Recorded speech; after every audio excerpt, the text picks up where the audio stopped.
In 1692, a group of young girls began to exhibit strange behaviors in the Puritan community of Salem Village, Massachusetts. The girls claimed they were being tormented by witches, setting off a chain of events that resulted in the arrest of over 200 people, most of them women, accused of practicing witchcraft. Over the next year, 19 innocent people were put to death by the Puritan authorities, with 5 more perishing in prison awaiting their trials. In this episode, we are going to look at the real story behind the Salem witch trials, how it started, why it happened, and how it ended, and we'll also see how the legacy of the Salem witch trials continues to live on in our world today. Let's start with a look at the time and place that gave rise to the Salem witch trials. The year was 1692, and the location was Salem Village, a small Puritan community in colonial Massachusetts. At this time, the American colonies were still under the rule of the British Empire, and Massachusetts, in particular, was a theocracy ruled by a strict code of religious law. The Puritans who settled in New England were a group of English Protestants who had broken away from the Church of England because they wanted to purify it of what they saw as corruption and sin. They were deeply concerned with the threat of Satan and his followers, and they believed that witches were everywhere, even in their midst. Now let's look at the events that led up to the Salem witch trials. It all started when a group of young girls began to exhibit strange behaviors. These included fits, contortions, and even screaming. Now, the important thing to note here is that there were no outward signs or symptoms. There were no bumps, bruises, scratches, or anything like that that could point to an external cause. The girls' behavior was erratic, and it seemed to change daily. Some days they would be screaming and thrashing about. Other days they would be completely silent and withdrawn. And on some days they would seem perfectly normal. This led many in the community to believe that the girls were being tormented by witches. The first girl to show these symptoms was a 14-year-old named Abigail Williams.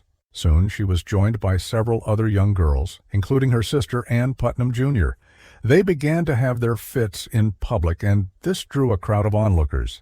As the crowds grew, so did the girls' behavior. They began to accuse people in the community of tormenting them, and the accusations quickly turned into a frenzy. The girls' fits became more intense, and they began to claim that they were seeing the devil and that he was conspiring with the accused witches to torment them. Now, what followed was a series of events that is truly chilling. The girls' accusations led to the arrest of over 200 people, most of them women, who were then charged with the crime of witchcraft.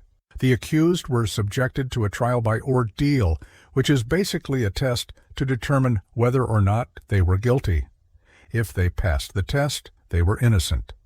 But if they failed, they were guilty. What kind of tests were these? Well, one common test was to have the accused person swim in a body of water. If they sank, they were innocent, but if they floated, they were guilty. Another test was to see if a hot musket ball would break out into cold water. If it did, the accused was innocent, but if it didn't, they were guilty. And finally, there was the prick test, which involved pricking the accused with a sharp object like a needle. If they bled, they were innocent, but if they didn't, they were guilty. Needless to say, this was not a fair trial by any means. Of the 200 people who were arrested, 19 were put to death by hanging.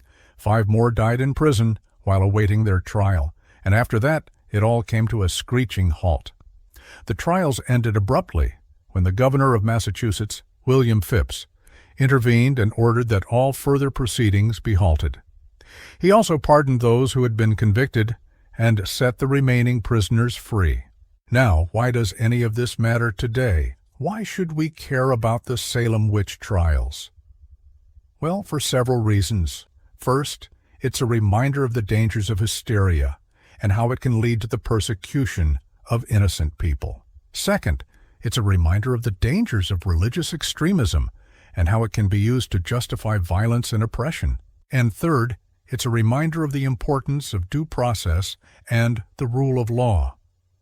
In conclusion, the Salem witch trials were a dark chapter in American history.